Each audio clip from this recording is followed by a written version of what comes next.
Our next question gets back to some policy here in Vermont. Earlier this year, Governor Scott vetoed the first attempt to implement the Global Warming Solutions Act through a new carbon tax, which would have raised the cost of home heating fuel. And certainly similar kinds of plans are being proposed at the federal level, things like the Green New Deal. What kind of impact do you see these kinds of policies having on our economy, either here in Vermont or nationwide? So Gerald. Me first? Yep. Yeah, sure. Thanks, Paul. So I would say for Vermonters, please get a hold of a presentation by Rob Roper from Ethan Allen, all about the Global Warming Solutions Act, and it's extremely informative. I call that act and subsequent parts underneath it a death sentence for Vermont, and that's what it is.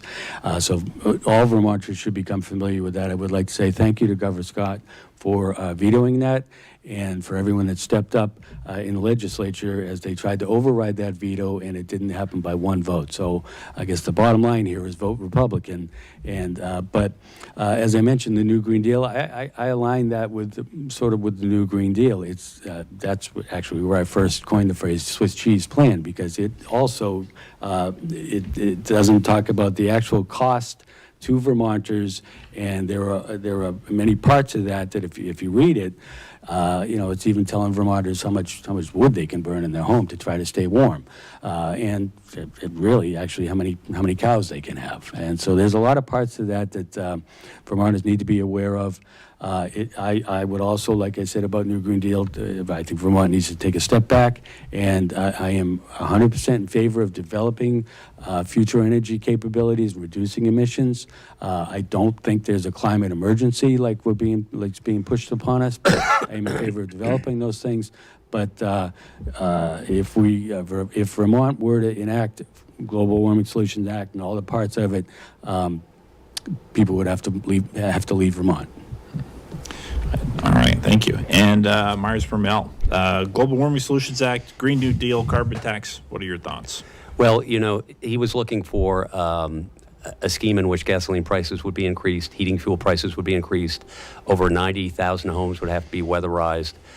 He wanted, the authors of this act wanted something like 42,000 new electric vehicles to be purchased in the next 3 years, when we only have 5,000 now.